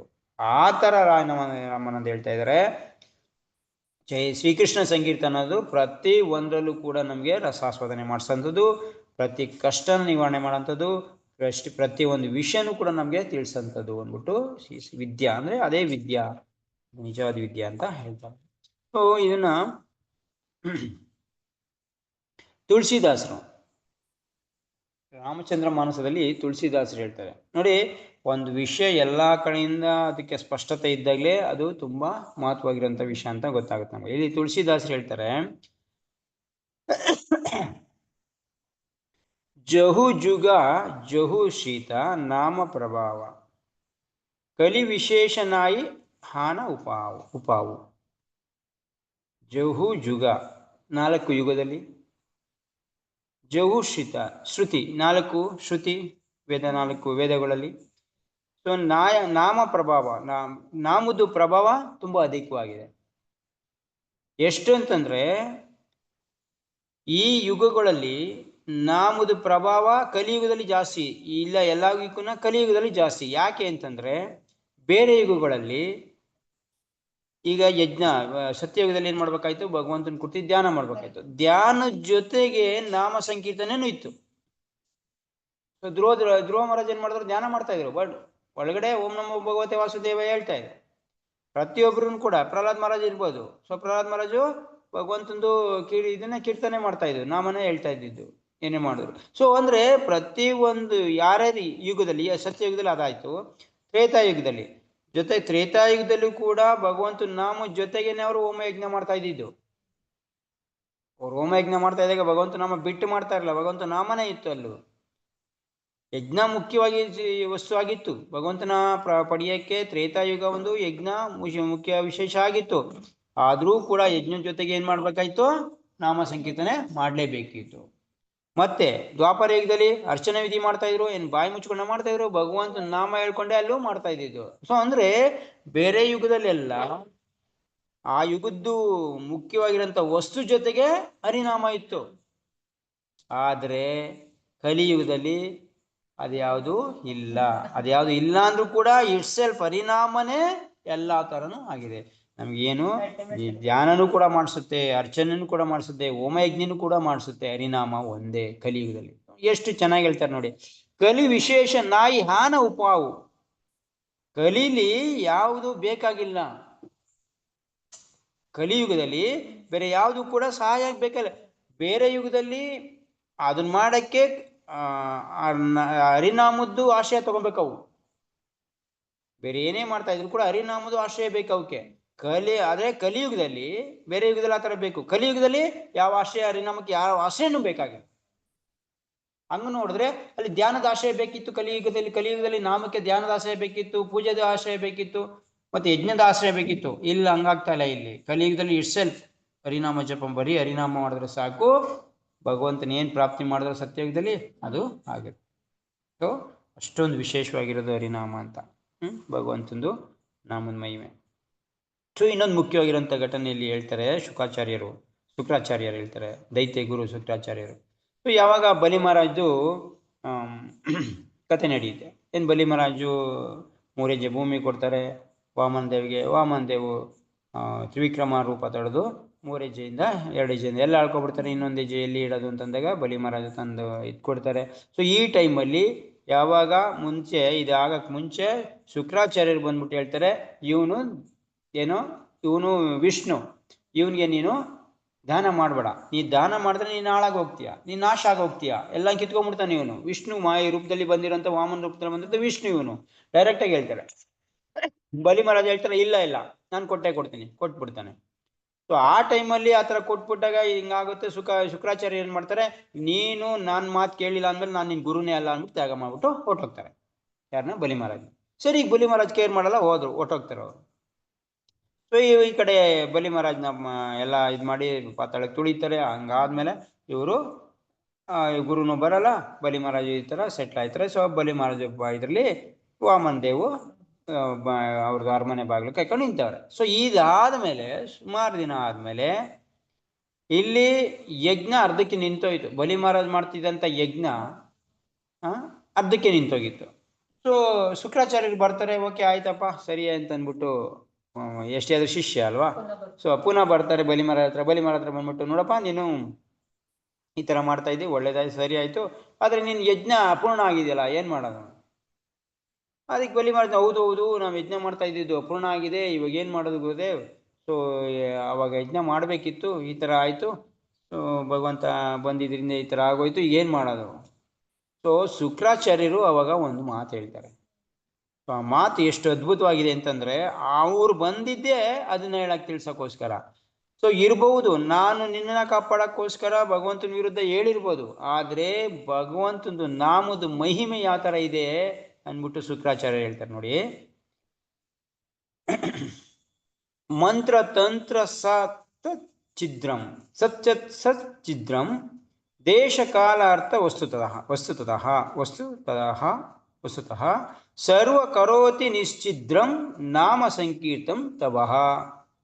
ಇದರರ್ಥ ಮಂತ್ರ ತಂತ್ರ ಸಚ್ಛಿದ್ರಂ ಏನು, ಈ ಪ್ರಪಂಚದಲ್ಲಿ ಯಾವುದೇ ಮಂತ್ರ ತಂತ್ರ ಉಪಾಯ ಏನು ಯಜ್ಞ ಯಾಗಾದಿ ಏನೇ ಮಾಡಿ, ಕರ್ಮಕಾಂಡ ಉಪಾಸನ ಕಾಂಡ ಯಾವುದೇ ಮಾಡಿ, ನೀವು ಯಾವುದೇ ಮಾಡಿದ್ರು ಕೂಡ ಈ ಭೌತಿಕ ಪ್ರಪಂಚದಲ್ಲಿ ಒಂದಲ್ಲ ಒಂದು ಹೆಚ್ಚು ಕಡಿಮೆ ಆಗೇ ಆಗುತ್ತೆ. ತ್ರುಟಿ ಅಂದ್ರೆ ಕಡಿಮೆ ಆಗೇ ಆಗುತ್ತೆ, ಪೂರ್ಣ ಪ್ರಮಾಣದಲ್ಲಿ ಆಗೋದಿಲ್ಲ. ಹೌದು, ಎಂಥವ್ರೇ ಮಾಡ್ತಾ ಇರ್ಲಿ, ಏನೇನು ದೇವತೆಗಳೇ ಮಾಡ್ತಾ ಇರ್ಲಿ ಪರವಾಗಿಲ್ಲ, ಯಜ್ಞನ ಎಂತ ತಿಳ್ಕೊಂಡಿರೋರು ಗೃಹಸ್ಥಾಚಾರ್ಯರು ಏನ್ ಹೇಳ್ತಾರೆ, ದೇವತೆಗಳು ಗುರು, ಅವ್ರು ಮಾಡಿದ್ರು ಕೂಡ ತ್ರುಟಿ ಆಗತ್ತೆ. ಮಾಡಿದ್ರು ಕೂಡ ಒಂದಲ್ಲ ಒಂದು ತ್ರುಟಿ ಇರ್ತದೆ ಅಂದ್ರೆ ಇದಾಗುತ್ತೆ, ಛಿದ್ರ ಆಗುತ್ತೆ. ಅಂದರೆ ಛಿದ್ರ ಇಲ್ಲಿ ವರ್ಡ್ ಏನು, ಛಿದ್ರಂ ಅಂದರೆ ಅದು ಭಿನ್ನ ಆಗುತ್ತೆ, ಸರಿ ಇರಲ್ಲ, ಅದು ಸರಿ ಆಗೋದಿಲ್ಲ ಯಾರೇ ಮಾಡ್ತಾ ಇದ್ರು ಕೂಡ. ಸೊ ಅಂಥ ಟೈಮಲ್ಲಿ ಏನು ಸರ್ವ ಕರೋತಿ ನಿಶ್ಚಿದ್ರಂ, ಎಲ್ಲ ಇಂಥ ಸಮಯದಲ್ಲಿ ಯಾಕೆ ಇದಾಗುತ್ತೆ ಅಂತಂದ್ರೆ ಆ ದೇಶಕ್ಕೆ ತಕ್ಕನಾಗಿ, ಕಾಲಕ್ಕೆ ತಕ್ಕನಾಗಿ, ಮತ್ತೆ ಆ ಅರ್ಥಕ್ಕೆ ತಕ್ಕನಾಗಿ ಒಂದಲ್ಲ ಒಂದು ಕಮ್ಮಿ ಆಗೇ ಆಗುತ್ತೆ, ಸರಿಗೆ ಆಗೋದಿಲ್ಲ ಅಂತ ಹೇಳ್ಬಿಟ್ಟು ಓಕೆ. ಆದ್ರೆ ಒಂದು ಉಪಾಯ ಇದೆ, ಸರ್ವ ಕರೋತಿ ನಿಶ್ಚಿದ್ರಂ, ಎಲ್ಲ ಕರೋತಿ ಏನ್ ಕಾರ್ಯದಲ್ಲೂ ಎಲ್ಲ ಕಾರ್ಯದಲ್ಲಿ ಏನಾಗಿದೆ ನಿಶ್ಚಿದ್ರ ಆಗುತ್ತೆ, ಮತ್ತೆ ತಿರ್ಗಿ ಅದನ್ನ ಸರಿ ಮಾಡಬಹುದು. ಏನೆಲ್ಲ ಕಡಿಮೆ ಆಗಿದೆಯೋ ನಾವು ಮಾಡೋದ್ರಲ್ಲಿ ಅದನ್ನ ಮತ್ತೆ ತಿರ್ಗಾ ಸರಿ ಮಾಡ್ಬೋದು. ಯಾವ್ದ್ರಿಂದ? ನಾಮ ಸಂಕೀರ್ತನ ತವಹ. ಇದು ಒಂದೇ ಉಪಾಯ. ಏನೆಲ್ಲ ಕಡಿಮೆ ಆಗಿದೆಯೋ, ಯಾವ್ದ್ರಲ್ಲಿ ಏನ್ ಕಡಿಮೆ ಆಗಿದೆಯೋ ಕೊನೆಗೆ ನಾಮ ಸಂಕೀರ್ತನೆ ಮಾಡಿದ್ರೆ ಅದು ಪೂರ್ಣ ಆಗತ್ತೆ. ಇದನ್ನ ಯಾರು ಹೇಳ್ತಾ ಇರೋದು? ದೈತ್ಯ ಗುರು ಆಗಿರೋಂಥ ಶುಕ್ರಾಚಾರ್ಯ ಹೇಳ್ತಾ ಇರೋದು. ಶುಕ್ರಾಚಾರ್ಯ ಮಹಾನ್ ಪಂಡಿತ.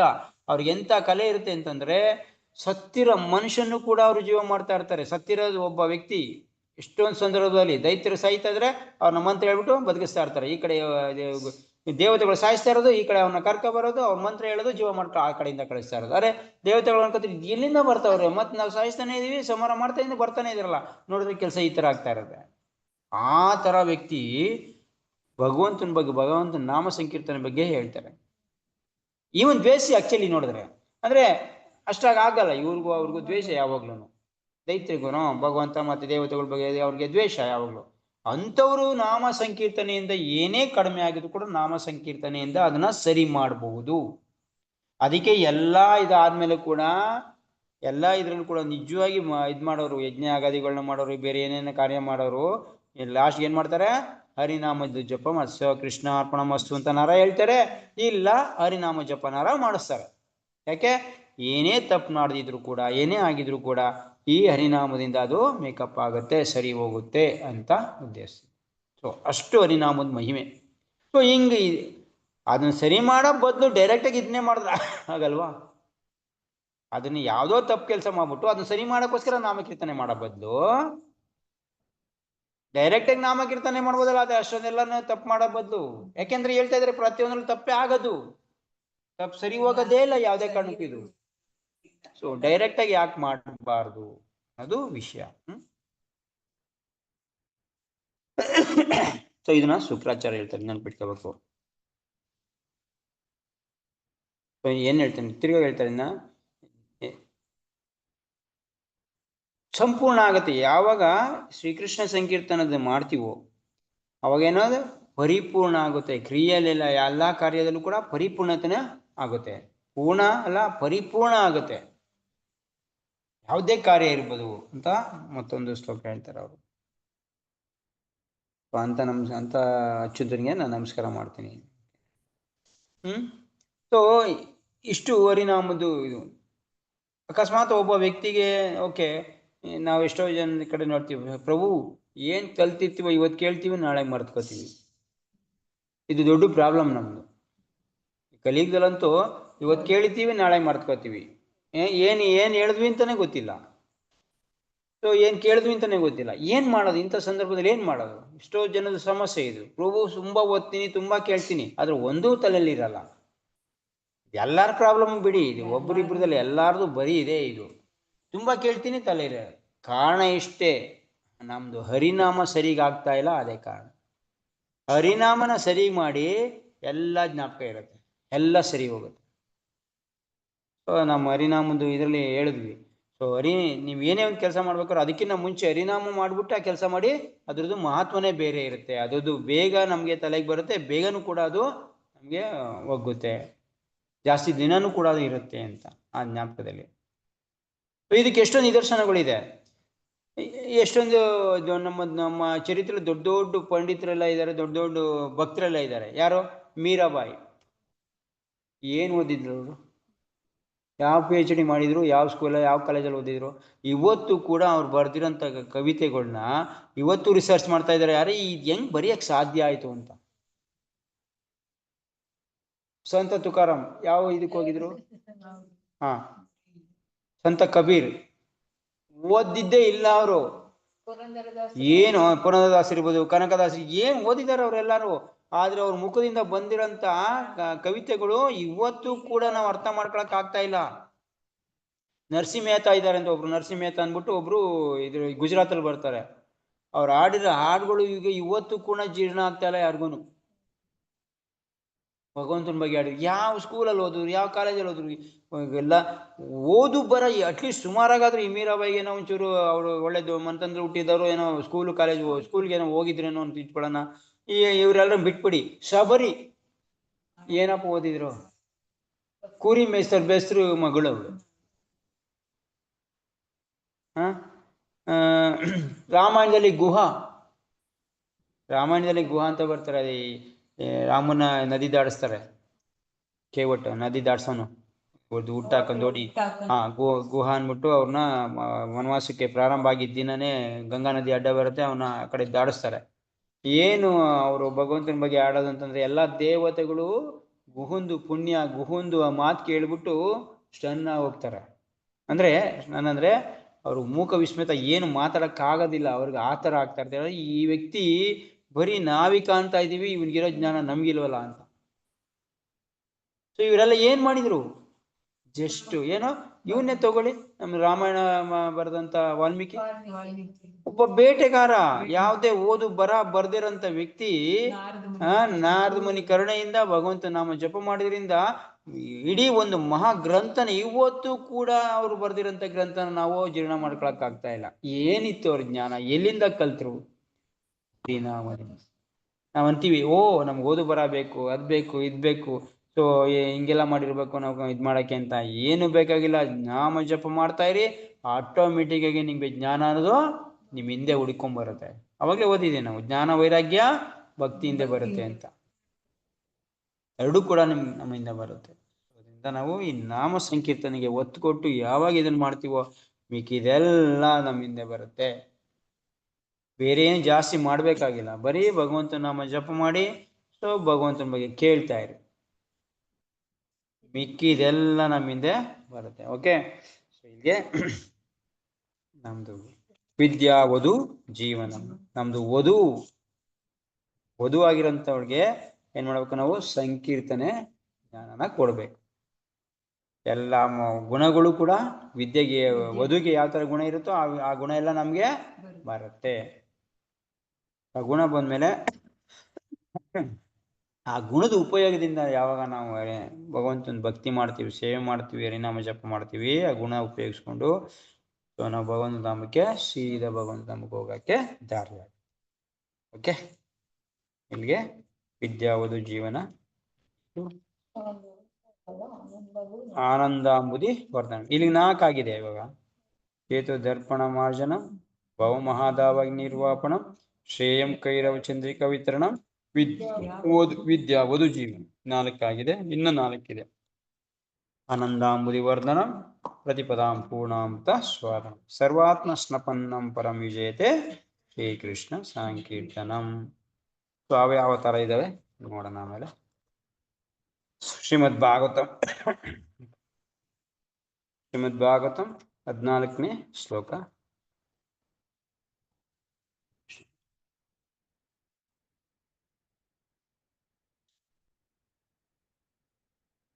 ಶ್ಲೋಕ ನಂಬರ್ 14. ತಸ್ಮಾದೇಕೇನ ಮನಸಾ ಭಗವಾನ್ ಶಾಶ್ವತಾಂ ಪತಿಃ ಶ್ರೋತವ್ಯ ಕೀರ್ತಿತವ್ಯಶ್ಚ ಯೇಯಃ ಪೂಜ್ಯಸ್ಯ ನಿತ್ಯದಾ. ತುಂಬ ಮುಖ್ಯವಾಗಿರೋ ಶ್ಲೋಕ. ತಸ್ಮಾದೇಕೇನ ಮನಸ ಭಗವಾನ್ ಶಾಶ್ವತಾಂ ಪತಿಃ ಶ್ರೋತವ್ಯ ಕೀರ್ತಿತವ್ಯಸ್ಯ ಧ್ಯೇಯಃ ಪೂಜ್ಯಸ್ಯ ನಿತ್ಯದಾ. ಸೊ ಈ ಶ್ಲೋಕಕ್ಕೆ ಕನ್ಕ್ಲೂಷನ್ ಹೇಳ್ತಾ ಇದ್ದಾರೆ ಇವಾಗ ಸುತ ಗೋಸ್ವಾಮಿ. ಇವಾಗ ಏನ್ ಹೇಳ್ತಿದ್ವಿ? ತಸ್ಮಾತ್ ಅಂದ್ರೆ ಆದ್ದರಿಂದ. ಏನೇ ಆದ್ದರಿಂದ ಏನಾಯ್ತು? ಇವಾಗ ಹಿಂದೆ ಹೇಳಿದ್ರಲ್ಲ, ಏನಿಲ್ಲ ಅದೆಲ್ಲಾನು ನೋಡ್ಕೊಂಡ್ರೆ ಆದ್ರಿಂದ ಹಿಂಗೆಲ್ಲ ಇದ್ದಾರೆ, ಹಿಂಗೆ ಇರೋದ್ರಿಂದ ಏನ್ ಮಾಡ್ಬೇಕು? ಒಬ್ಬ ವ್ಯಕ್ತಿ ಭಕ್ತ ರಕ್ಷಕನಾದ ದೇವತಾ ಪುರುಷನ ಬಗ್ಗೆ ಏಕಾಗ್ರ ಚಿತ್ತದಿಂದ, ಭಕ್ತ ರಕ್ಷಕನಾದ ದೇವತಾ ಭಗವಂತ ಭಕ್ತ ರಕ್ಷಕ ಆಗಿರೋನು, ಭಕ್ತರನ್ನ ರಕ್ಷಣೆ ಮಾಡೋಂಥವನು, ಅವನ ಬಗ್ಗೆ ಏನಾಗ ಏಕಾಗ್ರ ಚಿತ್ತ. ಇಲ್ಲಿ 2 ವರ್ಡ್ ಇದೆ ತುಂಬಾ ಮುಖ್ಯವಾಗಿ. ಏಕಾಗ್ರ ಚಿತ್ತ ಒಂದು ಸತತವಾಗಿ. ಏನ್ ಮಾಡುವ, ಈ ಏಕಾಗ್ರ ಚಿತ್ತದಿಂದ ಏಕಾಗ್ರ ಅಂತಂದ್ರೆ ಒಂದೇ ಆಗ್ರಹ ಅವನಿಗೆ. ಏನು ಭಗವಂತ ಒಂದೇ ಗತಿ ಮತಿ ರತಿ ಎಲ್ಲಾದು ಕೂಡ ಭಗವಂತನೇ ಆಗಿರ್ತಾನೆ ಅವನಿಗೆ. ಏಕಾಗ್ರ ಒಂದೇ ಮನಸ್ಸಿಂದ, ಆ ಕಡೆ ಈ ಕಡೆ ಮನಸ್ಸಲ್ಲ ಇಲ್ಲಿ ಹೇಳ್ತಾ ಇರೋದು, ಏಕಾಗ್ರ ಮನಸ್ಸು. ಭಗವಂತನೇ ನನಗೆ ಕಾಪಾಡೋಂಥವನು, ಭಗವಂತನಿಂದನೇ ನನಗೆಲ್ಲ ಆಗ್ತಾ ಇರೋದು, ಭಗವಂತನೇ ನನ್ನ ಲಕ್ಷ್ಯ, ಭಗವಂತನೇ ನನ್ನ ಗುರಿ. ಸೊ ಯಾವ ಏಕಾಗ್ರ ಚಿತ್ತದಿಂದ ಅವನು ಏನ್ ಮಾಡ್ಬೇಕು, ಸತತವಾಗಿ ಇದು ಒಂದ್ ದಿನಕ್ಕೆ 2 ದಿನಕ್ಕೆ ಆಗಂತದಲ್ಲ, ಸತತವಾಗಿ ಏನ್ ಮಾಡ್ಬೇಕು, ಶ್ರವಣ ಏನ್ ಮಾಡ್ಬೇಕು, 4 ವಸ್ತು ಮಾಡ್ಬೇಕು. ಶ್ರವಣ ಮಾಡ್ಬೇಕು ಅವನ ಬಗ್ಗೆ, ಶ್ರೋತ್ರ ಮಾಡ್ಬೇಕು ಅವನ ಬಗ್ಗೆ, ಕೀರ್ತನ, ಶ್ರೋತ್ರ ಅಂದ್ರೆ ಕೀರ್ತನ ಮಾಡ್ಬೇಕು, ಮತ್ತೆ 3ನೇದು ಸ್ಮರಣೆ ಮಾಡ್ಬೇಕು. ಏನು ಶ್ರವಣ ಮತ್ತೆ ಕೀರ್ತನೆಯಿಂದ ಏನಾಗುತ್ತೋ ಅದನ್ನ ಸ್ಮರಣೆ ಮಾಡ್ತಾ ಇರ್ಬೇಕು. ಕೀರ್ತನ್ಗೂ ಸ್ಮರಣೆಗೂ ವ್ಯತ್ಯಾಸ ಇದೆ. ಕೀರ್ತನ ಅಂತಂದ್ರೆ ಶ್ರವಣದಿಂದ ಕೇಳಿದ್ದನ್ನ ನಾವು ಉಚ್ಚ ಸ್ವರದಲ್ಲಿ ಹಾಡೋದು, ಎಲ್ಲಾರ್ಗೂ ಕೇಳಿಸತ್ತಾರ. ಒಬ್ರು ಹಾಡೋದು, ಇನ್ನೊಬ್ರು ಫಾಲೋ ಮಾಡ್ತಾರೆ, ಹೇಳ್ತಾ ಇರೋದು, ಇದು ಕೀರ್ತನ. ಸ್ಮರಣ ಅಂದ್ರೆ ಒಬ್ಬನಲ್ಲಿ ಆಗ್ತಾ ಇರೋದು. ಏನು ನಾವು ಕೀರ್ತನೆ ಶ್ರವಣ ಮಾಡಿದೀವಿ ಮತ್ತೆ ಕೀರ್ತನೆ ಮಾಡಿದೀವಿ, ಅದನ್ನ ಭಗವಂತನ ಬಗ್ಗೆ ಕೇಳಿದೀವೋ ಅದನ್ನ ಸ್ಮರಣೆ ಮಾಡೋದು, ಮನಸ್ಸಲ್ಲೇ ಸ್ಮರಣೆ ಮಾಡ್ಕೊಳ್ಳೋದು, ರೊಟೇಷನ್ ಮಾಡ್ತಾ ಇರೋದು, ಅದನ್ನೇ ಮೆಲ್ಕಾಗ್ತಾ ಇರೋದು ಅಂತ ಹೇಳ್ತೀವಲ್ಲ. ಸೊ ಅದನ್ನೇ ರಿಪೀಟ್ ಮಾಡ್ಕೋತಾ ಇರೋದು ಮನಸ್ಸಲ್ಲಿ. ಇದು ಸ್ಮರಣ ಅಂದ್ರೆ ಮನಸ್ಸಲ್ಲಿ ಸ್ಮರಣೆ ಮಾಡ್ತಾ ಇರೋದು, ಜ್ಞಾಪಿಸ್ಕೊತಾ ಇರೋದು. ಸೊ ಇದನ್ನ ಮಾಡ್ಬೇಕು. ಮತ್ತೆ ಪೂಜೆ ಮಾಡಬೇಕು, 4 ವಸ್ತು ಭಗವಂತನ ವರ್ಷ ಮಾಡಬೇಕು. ಈ 4 ಇರ್ಬೇಕು ಒಬ್ಬ ಮನುಷ್ಯನಿಗೆ. ಏನೋ ಯಾವ ತರ ಇರ್ಬೇಕು ಇವು 4 ಕೂಡ? ಒಂದು ಏಕಾಗ್ರ ಚಿತ್ತದಿಂದ ಸತತವಾಗಿ ಕಂಟಿನ್ಯೂಸ್ ಆಗಿ, ಏನೋ ಸತತವಾಗಿ ಅಂದ್ರೆ ಪ್ರಭುಪಾದ 24 ಗಂಟೆ ಅಂತಾರೆ. ಸತತ ಅನ್ನೋದಕ್ಕೆ 24 hours. ಹಂಗಾದ್ರೆ ಮಲ್ಕೊಳ್ಳೋದು ಯಾವಾಗ ಅಂತ ಕೇಳ್ಬಿಡಿ, ಮಲ್ಕೊಂಡೋಗ್ಲು ಕನಸು ಅವಂದೇ ಕಾಣ್ತಾ ಇರ್ಬೇಕು ನೀವು, ಅದು ಸತತ. ಮಲ್ಕೊಂಡಿರ್ತೀರಾ ಅಂತಂದ್ರೆ ಅವನ ಬಗ್ಗೆನೆ ಕನಸು, ಅವನ ಬಗ್ಗೆನೆ ನೀವು ಚಿಂತನೆ ಮಾಡ್ತಾ ಮಲ್ಕೊಂಡ್ರೆ ಅದು ಕೂಡ ಪ್ರಜ್ಞೆನೆ, ಕೃಷ್ಣ ಪ್ರಜ್ಞೆ, ಸತತ ಅದು. ಸೊ ಇದು ಏಕಾಗ್ರ ಚಿತ್ತದಿಂದ ಸತತವಾಗಿ ಭಗವಂತನ ಬಗ್ಗೆ ಶ್ರವಣ ಮಾಡ್ಬೇಕು, ಕೇಳಬೇಕು, ಭಗವಂತನ ಬಗ್ಗೆ ಹಾಡಬೇಕು, ಭಗವಂತನ ಸ್ಮರಣೆ ಮಾಡಬೇಕು, ಮತ್ತೆ ಭಗವಂತನ ಪೂಜೆ ಮಾಡಬೇಕು. ಯಾರಿಗಿದು? ಯಾವ ಭಕ್ತ ಭಗವಂತನೇ ಬೇಕು ಅಂತಂದ ಅವನಿಗೆ ಇದು ಬೇಕಾಗಿರೋದು. ನನಗೆ ಇನ್ನೇನು ಬೇಡ, ಭಗವಂತನೇ ಬೇಕು. ಹಿಂದೆಗಡೆ ಏನ್ ಹೇಳ್ತಾ ಆದ್ದರಿಂದ ಅಂತ ಇವೆಲ್ಲ ಸೇರಿ. ಅದರಿಂದ ಯಾದ್ರಿಂದ ನನಗೆ ಭಗವಂತನೇ ಬೇಕು ಅಂದರೆ, ಭೌತಿಕ ವಿಚಾರ ಬೇಕು, ಇನ್ನೊಂದು ಬೇಕು ಅಂತಂದ್ರೆ ಇವೆಲ್ಲ ಬೇಕಾಗಿಲ್ಲ. ಭಗವಂತನೇ ನನಗೆ ಅಂದ್ರೆ ಅರ್ಥ ಏನು, ಇದೇ ಜೀವನದಲ್ಲಿ ನಾನು ಭಗವಂತನ ಮುಟ್ಟಬೇಕು ಅಂದ್ರೆ ಇದು ಮಾಡಿ. ಬೇಡವಾ ನಿಮ್ಗೆ? ಈ ಜೀವನದಲ್ಲಿ ಬೇಡವಾ ನಮ್ಗೆ? ಬೇಡ ಅಂತಂದ್ರೆ ಸ್ವಲ್ಪ ಏನ್ ಸತತವಾಗಿ ಮಾಡ್ಬಿಡಿ, ಅವಾಗ ಮಾಡಿ. ಏಕಾಗ್ರ ಚಿತ್ತ ಬೇಡ, ಅವಾಗ ತೂಗಿಸ್ಕೊಂಡ್ ಏನೋ ಒಂಚೂರು ಮಾಡಿ. ಶ್ರವಣನ ವಾರಕ್ಕೊಂದಿನ ಮಾಡಿ, ಶ್ರೋತ್ರನ 2 ವಾರಕ್ಕೊಂದ್ಸರಿ ಮಾಡಿ. ಸ್ಮರಣೆ ಅಂತೂ ಇಲ್ಲ ಬಿಡಿ. ಪೂಜೆ ಯಾವಾಗ ಕನಸು ಬಿದ್ದಾಗ ಒಂದ್ಸರಿ ಮಾಡಿ. ಸೊ ಹಿಂಗ್ ಮಾಡಿದಾಗ ಏನಾಗುತ್ತೆ, ಹೋಗ್ತಿರೋ ಭಗವಂತನ ಹತ್ರ ಹೋಗ್ತೀರಿ. ಯಾವಾಗ? ಲೈಫ್ ಟೈಮ್ ಬೇಕು, ಎಷ್ಟೊಂದು ಲೈಫ್ಗಳು ಬೇಕಾಗತ್ತೆ ಆ ತರ ಮಾಡೋದು. ಸೊ ಇದೇ ಟೈಮಲ್ಲಿ ಹೋಗ್ಬೇಕಾ ನಿಮ್ಗೆ, ಈ ತರ ಮಾಡಿ. ಇದು ಭಗವಂತನ ವಿಶೇಷವಾಗಿರುವಂತ ಶ್ಲೋಕ ಅಂತ ಹೇಳ್ತಾರೆ. ಸೊ ಅದರಿಂದ ನಾವು ಮಾಡ್ಬೇಕಾಗಿರೋದು ಇಷ್ಟು, ಈ ಕೆಲಸ ಮಾಡ್ಬೇಕು. ಏನ್ ಮಾಡ್ಬೇಕು? ಇದು 2ನೇ ಪ್ರಶ್ನೆಗೆ ಉತ್ತರ. 2ನೇ ಪ್ರಶ್ನೆ ಏನ್ ಕೇಳಿದ್ರು ಋಷಿಮುನಿಗಳು? ಟೋಟಲಿ ಎಲ್ಲಾ ಶಾಸ್ತ್ರಗಳದ್ದು ಸಾರ ಏನು ಅಂತ ಕೇಳಿದ್ರು. 2ನೇ ಪ್ರಶ್ನೆ ಅವರು ಕೇಳಿದ್ರು, ಟೋಟಲ್ ಎಲ್ಲಾ ಇದ್ರದ್ದು ಸಾರ ಏನಾಗಿದೆ? ಸಾರ ಇಷ್ಟೇ. ಎಲ್ಲ ಸರ್ವ ಗ್ರಂಥಗಳ, ಧರ್ಮ ಗ್ರಂಥಗಳ ಸಾರ ಏನು ಅದನ್ನ ಹೇಳಿ ನಮ್ಗೆ. ಸಾರ ಇಲ್ಲಿದೆ, ಇನ್ನೇನಿಲ್ಲ. ಏಕಾಗ್ರ ಚಿತ್ತದಿಂದ ಸತತವಾಗಿ ಭಗವಂತನ ಬಗ್ಗೆ 4 ಕೆಲಸ ಮಾಡ್ಬೋದು. ಸ್ಮರಣ, ಅರ್ಚನ, ಪೂಜೆ, ಇಷ್ಟು ಮಾಡ್ತಾ ಇದ್ರೆ ಇದೇ ಸಾರ. ಎಲ್ಲಾ ಇಡೀ ಭಾಗವತಂನ ಓದ್ ತಿಳ್ಕೊಬೇಕಾಗಿರೋದು ಇದು, ಇಷ್ಟನ್ನೇ, ಇನ್ನೇನು ಇಲ್ಲ ಇದ್ರಲ್ಲಿ. ಏನೋ ಅನ್ಕೊಬಿಟ್ಟಿದೀವಿ ನಾವು, ಏನೋ ಅನ್ಕೊಬಿಟ್ಟಿದೀವಿ. ಇದಿಷ್ಟೇ, ಇದನ್ನ ಮಾಡ್ಬೇಕು. ಆದ್ರೆ ಇದನ್ನೇನ್ ಮಾಡ್ತಾರೆ, ಆ ಕಡೆ ಈ ಕಡೆ ಉದಾಹರಣೆ ಸಮೇತ ಅರ್ಚನೆ ಮಾಡೋರು ಏನಾದ್ರು, ಶ್ರವಣ ಮಾಡೋರು ಏನಾದ್ರು. ಸೊ ಎಲ್ಲಾನು ಅದು ಈ 4 ವಸ್ತು ಜೊತೆನೆ ಸುತ್ತಕೊಂಡು ಸತತವಾಗಿ ಅಂದ್ರೆ ಏನು, ಏಕಾಗ್ರ ಚಿತ್ತ ಅಂದ್ರೆ ಇದನ್ನೇ ಪೂರ್ಣ ಪ್ರಮಾಣದಲ್ಲಿ. ಉದಾಹರಣೆ, ಮಾಡಿದವ್ರು ಏನಾಗಿದ್ದಾರೆ, ಮಾಡದೇವ್ರು ಏನಾಗಿದ್ದಾರೆ, ಇದೆಲ್ಲನೂ ಮತ್ತೆ ಮತ್ತೆ ಮತ್ತೆ ಮತ್ತೆ ಮತ್ತೆ ಮತ್ತೆ ಬೇರೆ ಬೇರೆ ಇದನ್ನ ಕೊಟ್ಕೊಂಡು ನಮ್ಗೆ ಹೇಳಿರಂಥದ್ದೇ ಈ ವಸ್ತು ಅಷ್ಟೇ. ಇದೇ ಸಾರ, ಬೇರೆ ಏನಿಲ್ಲ. ಬೇಕಾದ್ರೆ ಇಲ್ಲಿಗೆ ನಿಲ್ಸ್ಬೋದು ನೀವು ಭಾಗವತಮ್ನ. ಅಕಸ್ಮಾತ್ ಇದನ್ನ ಮಾಡ್ತೀನಿ ಅಂತಂದ್ರೆ ಆಯ್ತಪ್ಪ, ನನ್ನ ಏಕಾಗ್ರ ಚಿತ್ತದಿಂದ ಸತತವಾಗಿ ಮಾಡ್ತೀನಿ ಅಂತಂದ್ರೆ ಸಾಕು. ಆದ್ರೆ ಆದ್ರೂ ಕೂಡ ಭಗವಂತನ ಬಗ್ಗೆ ನೀವು ಶ್ರವಣ ಮಾಡ್ಲೇಬೇಕು. ಹಿಂಗ್ ಮಾಡ್ತೀನಿ ಅಂದ್ರೂ ಕೂಡ ನೀವು ಸತತವಾಗಿ ಇದನ್ನ ಮಾಡ್ತಾ ಇರ್ಬೇಕು, ಬಿಡಕ್ಕಾಗಲ್ಲ. ಯಾಕೆಂದ್ರೆ ಸತತವಾಗಿ ಮಾಡ್ತಾನೆ ಅಂತಂದ್ರೆ ಅದಕ್ಕೆ ಪುಷ್ಟಿ ಬೇಕಲ್ಲ, ಅದಕ್ಕೆ ಹಿಂದೆಯಿಂದ ಪುಷ್ ಮಾಡೋದು ಬೇಕಲ್ಲ. ಸತತವಾಗಿ ಮಾಡಕ್ಕೋಸ್ಕರ ನಿಮ್ಗೆ ಪುಷ್ಟಿ ಮಾಡೋದು, ಹಿಂದೆಯಿಂದ ತಳ್ಬೇಕಲ್ಲ ಯಾರಾದ್ರೂ ಇನ್ನು ನಿಮ್ ಜೊತೆ ಯಾರೋ ಒಬ್ರು ಬೇಕಾ? ಯಾರು? ಅದನ್ನೇ ನಿಮ್ದು ಕೇಳೋದು, ಈ ಭಗವಂತನ ಬಗ್ಗೆ ಕೇಳ್ತಾ ಇರೋದನ್ನು ಅದನ್ನೇ. ಅದು ಇಲ್ಲೇ ಬಂದ್ಬಿಟ್ಟಿದೆ. ನಾನು ಸತತವಾಗಿ ಸ್ತೋತ್ರ ಮಾಡ್ಬೇಕು ಅಂತಂದ್ರೆ ನಾನು ಇಲ್ಲಿಗೆ ಬಿಟ್ಬಿಡೋದಕ್ಕಾಗತ್ತಾ? ಇದನ್ನ ಸ್ತೋತ್ರ ಮಾಡ್ಬೇಕು, ಶ್ರವಣ ಮಾಡ್ಬೇಕು ಅಂದ್ರೆ ಅಲ್ಲಿಗೆ ಬಿಡಕ್ಕಾಗತ್ತಾ? ಶ್ರವಣ ಆಯ್ತಪ್ಪ ನಾನು ಇದನ್ನ ಮಾಡ್ತಾ ಇದ್ದೀನಿ ಅಂತಂದ್ರೆ ಶ್ರವಣ ಮಾಡ್ತಾ ಇರ್ಬೇಕಲ್ಲ. ಇದು ಹೆಂಗ್ ನಿಲ್ಸ್ಬಿಡ್ತೀರಾ? ಇಲ್ಲಿ ಏನ್ ಹೇಳ್ತಾ ಇದಾರೆ? ಸತತವಾಗಿ ಶ್ರವಣ ಮಾಡ್ಬೇಕು, ಸ್ತೋತ್ರ ಮಾಡ್ಬೇಕು ಅಂತ ಹೇಳ್ತಾ ಇದಾರೆ. ಇವೆರಡು ಮಾಡ್ಬೇಕಾದ್ರೆ ಆಡ್ಬೇಕು. ಇವೆರಡು ಮಾಡ್ಬೇಕಾದ್ರೆ ಸತತವಾಗಿ ಶ್ರವಣ ಮಾಡೋದ್ರ ಅರ್ಥ ಏನು? ನಾನೆಲ್ಲ ಶ್ರವಣ ಮಾಡಕ್ ಬಿಟ್ಟಿದ್ದೀನಿ, ಇನ್ ಬೇಕಾಗಿಲ್ಲ ಅಂತ. ಅದು ಮಾಡ್ತಾನೆ ಇರ್ಬೇಕು, ಕೇಳ್ತಾ ಇರ್ಬೇಕು, ಹೇಳ್ತಾ ಇರ್ಬೇಕು, ಪೂಜೆ ಮಾಡ್ತಾ ಇರ್ಬೇಕು. ಎಲ್ಲಿವರೆಗೂ? ಸತತವಾಗಿ. ಎಲ್ಲಿವರೆಗೂ ಸತತ ಅಂದ್ರೆ?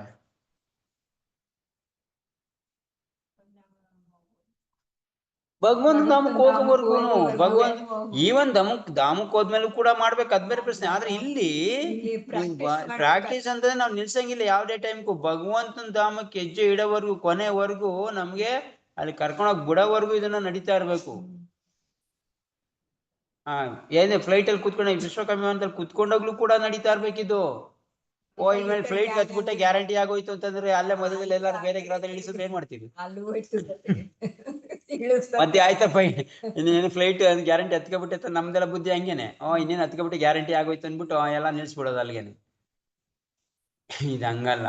ಏನೋ ಸತತವಾಗಿ ಇದು ನಡೀತಾ ಇರ್ಬೇಕು ಈ ಕ್ರಿಯೆ. ಅಂತವ್ರು ಮಾತ್ರ ಫ್ಲೈಟ್ ಬರೋದು, ಬೇರೆ ಪ್ರಶ್ನೆ. ಓಕೆ, ಭಾರತ ಪ್ರೂಪ ಹೇಳ್ತಾರೆ, ಪರಾತ್ಪರ ಸತ್ಯದ ಸಾಕ್ಷಾತ್ಕಾರವೇ ಜೀವನದ ಅಂತಿಮ ಗುರಿಯಾದ ಮೇಲೆ ಅದನ್ನು ಎಲ್ಲಾ ಮಾರ್ಗಗಳಿಂದ ಸಾಧಿಸಬೇಕು. ಇದೊಂದು ವರ್ಡ್ ಸಾಕು ನಮ್ಗೆ.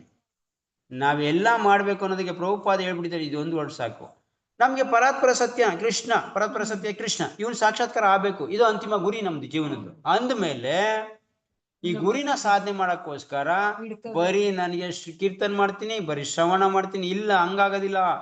ಎಲ್ಲಾ ತರ ಮಾರ್ಗಗಳನ್ನ ಯೂಸ್ ಮಾಡ್ಬೇಕಿಲ್ಲಿ. ಇವಾಗ ಪ್ರತಿಯೊಂದು ಕಡೆಯಿಂದನೂ ನಾವು ಅದನ್ನ ಕವರ್ ಮಾಡ್ಬೇಕು. ಇವಾಗ ಒಂದ್ ಕಡೆಯಿಂದ ನಾನು ಶ್ರವಣ ಮಾಡ್ತಾ ಇದ್ದೀನಿ ಸಾಕು, ನನಗೆ ಆಗೋದಿಲ್ಲ. ಯಾಕೆ ಆಗೋದಿಲ್ಲ? ನನ್ಗೆ ಆ ತರ ಒಂದು ಕೆಪಾಸಿಟಿ ಇಲ್ಲ. ನಮ್ಮ ಪರಿಸ್ಥಿತಿ ಇವಾಗ ಹಂಗಿಲ್ಲ. ಒಂದನ್ನ ನಾವು ಮಾಡ್ಕೊಂಡು ಮಾಡಕ್ ಆಗೋದಿಲ್ಲ. ಇವಾಗ ಇದನ್ನ ಎಲ್ಲಾ ಭಾಗದಿಂದನೂ ಕೂಡ ಇದಕ್ಕೆ ಅಟ್ಯಾಕ್ ಮಾಡ್ಬೇಕು.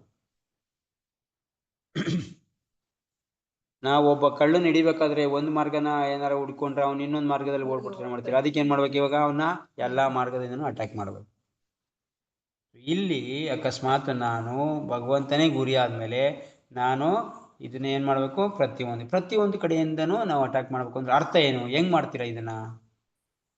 ಶ್ರವಣ ಮಾಡ್ಬೇಕು, ಕೀರ್ತನ್ ಮಾಡ್ಬೇಕು, ಸ್ಮರಣೆ ಮಾಡ್ಬೇಕು, ಪೂಜೆ ಮಾಡ್ಬೇಕು. ಓಕೆ, ಸಾಕಾ? ಸೇವೆನೂ ಮಾಡ್ಬೇಕು. ಏನ್ ಸೇವೆ ಮಾಡ್ತೀರಾ? ಆಮೇಲೆ ಭಕ್ತರನ್ನ ಇದ್ ಮಾಡ್ಬೇಕು.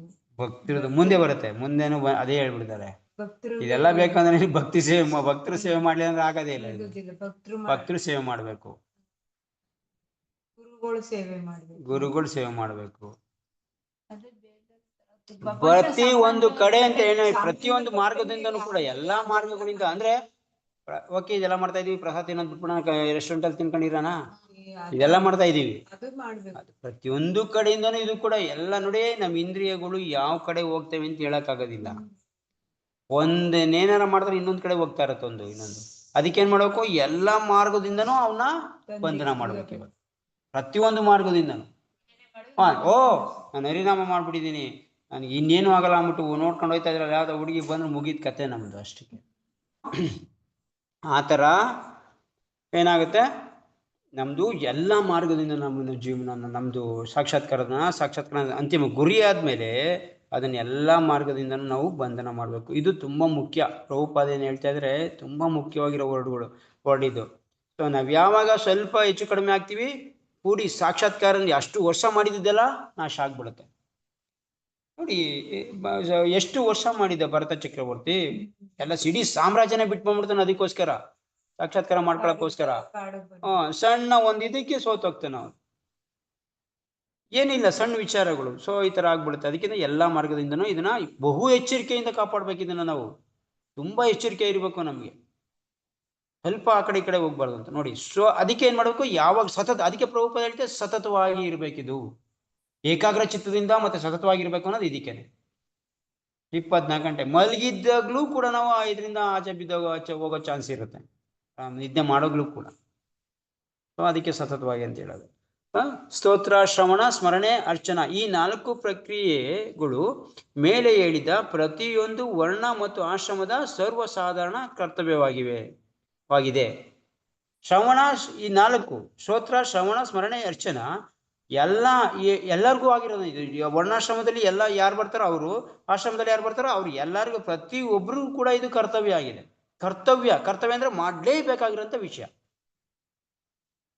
ಮಾಡಿದ್ರು ಆಯ್ತು, ಬಿಟ್ರು ಆಯ್ತು, ಹಂಗಲ್ಲ.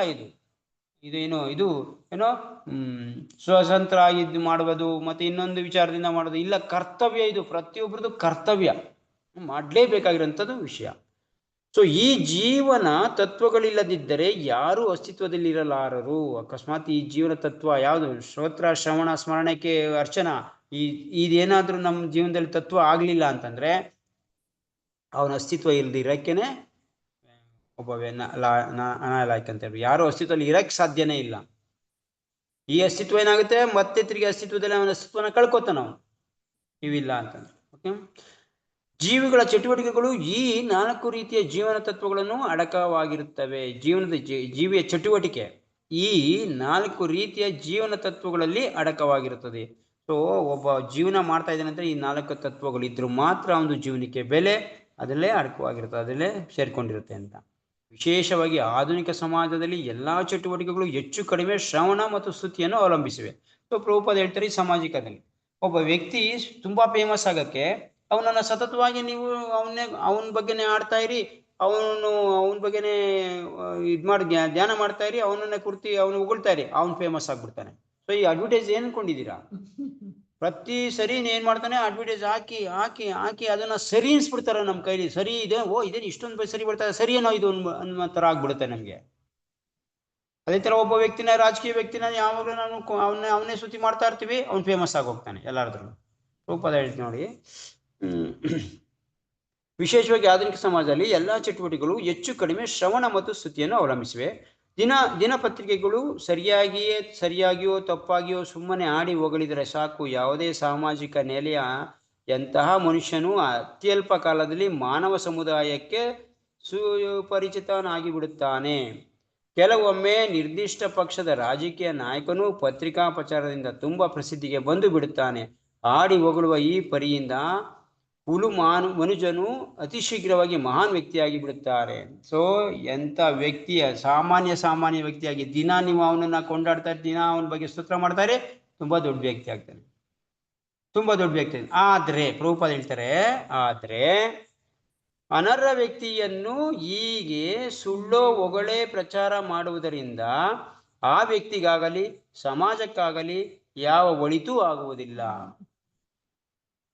ಈ ತರ ಒಬ್ಬ ವ್ಯಕ್ತಿನ ಬೇಕಾದ್ರೆ ನಾವು ಎಷ್ಟೊಂದು ಫೇಮಸ್ ಮಾಡ್ಬೋದು, ಹೊಗಳಿ ಆಡಿ ಏನೋ ಮಾಡಿ, ಆದ್ರೆ ಇದು ಸಮಾಜಕ್ಕಾಗ್ಲಿ ಹೊಗಳದವನ್ಗಾಗ್ಲಿ ಹೊಗಳಿಸ್ಕೊಂಡವನ್ಗಾಗ್ಲಿ ಪ್ರಯೋಜನ ಆಗೋದಿಲ್ಲ, ಯಾರಿಗೂ ಇದು ಪ್ರಯೋಜನ ಆಗಲ್ಲ. ಅಂತಹ ಪ್ರಚಾರಕ್ಕೆ ತತ್ಕಾಲದ ಲಾಭವಿರಬಹುದು. ಸೊ ಈ ತರ ಪ್ರಚಾರಕ್ಕೆ ಸ್ವಲ್ಪ ತತ್ಕಾಲವಾಗಿ ಅವ್ನು ದುಡ್ಡು ಸಿಗ್ಬೋದು, ಅವ್ನ ಪ್ರಚಾರ ಸಿಗ್ಬೋದು, ಎಲ್ಲ ಆಗ್ಬೋದು. ಇವನ್ಗೂ ಸ್ವಲ್ಪ ಹೊಗಳದವನ್ಗೂ ಸ್ವಲ್ಪ ದುಡ್ಡು ಸಿಗ್ಬೋದು, ತಾತ್ಕಾಲಿಕವಾಗಿ ಸ್ವಲ್ಪ ಆಗ್ಬೋದು, ಆದ್ರೆ ಅದರಿಂದ ಶಾಶ್ವತ ಪ್ರಯೋಜನವೇನೂ ಆಗುವುದಿಲ್ಲ. ಇದರಿಂದ ಶಾಶ್ವತ ಪ್ರಯೋಜನ ಅಂತೂ ಆಗೋದಿಲ್ಲ. ಆದ್ದರಿಂದ ಇದರಿಂದ ನಾವು ಹೊಗಳ್ಬೇಕಾಗಿರೋದು ಯಾರನ್ನ? ಆದ್ದರಿಂದ ಅಂತಹ ಕೇವಲ ವ್ಯರ್ಥ ಕಾಲಹರಣ ಅಷ್ಟೇ, ಅದು ವ್ಯರ್ಥ ಕಾಲಹರಣ ಅಷ್ಟೇ. ನಿಜವಾಗಿ ಪರಮ ಪುರುಷ ನಮ್ಮ ಹೊಗಳಿಕೆಗೆ ಪಾತ್ರನಾಗಬೇಕು. ನಿಜವಾಗಿ ಯಾರಾಗಬೇಕು ನಾವು? ಭಗವಂತನ ಹೊಗಳ್ಬೇಕು. ಭಗವಂತನ ಹೊಗಳಿಕೆ ಅವನ ಪೌಲ್ಗಿಗೆ ಪಾತ್ರ ಆಗಬೇಕು. ನಮ್ಮ ಕಣ್ಣಿಗೆ ಕಾಣುವ ಈ ಎಲ್ಲವನ್ನು ಸೃಷ್ಟಿಸಿದವನು ಅವನು. ಈ ಸಂಗತಿಯನ್ನು ನಾವು ಭಾಗವತದ ಜನ್ಮಾದಿಯಸ್ಯ ಎಂಬ ಶ್ಲೋಕದಿಂದ ಆರಂಭಿಸಿ ಚರ್ಚಿಸಿದ್ದೇವೆ. ಆಡಿ ಹೊಗಳುವ ಅಥವಾ ಅದನ್ನು ಕೇಳುವ ಈ ಪ್ರವೃತ್ತಿ ಹೊಗಳಿಕೆಗೆ ಪಾತ್ರನಾದ ಪರಮ ಪುರುಷನತ್ತ ಹೊರಳಬೇಕು. ಅದು ಆನಂದವನ್ನು ತರುವುದು. ಸೊ ಯಾವಾಗ ನಾವು ಈ ಥರ ಬಿಟ್ಟು ಭಗವಂತನ ಹಾಡು ಹೊಗಳ್ತೀವೋ, ಭಗವಂತನ ಸ್ತೋತ್ರ ಮಾಡ್ತೀವೋ, ಅವನದು ಅರ್ಚನೆ ಮಾಡ್ತೀವೋ, ನಮಗೆ ಜೀವನದಲ್ಲಿ ಏನಾಗುತ್ತೆ? ಆನಂದ, ಸಂತೋಷ, ಮುಕ್ತಿ ಏನ್ ಬೇಕೋ ಅದು ನಮಗೆ ಸಿಗುತ್ತೆ. ಯಾವಾಗ ಇದನ್ನ ಹೊಗಳ್ದಾಗ.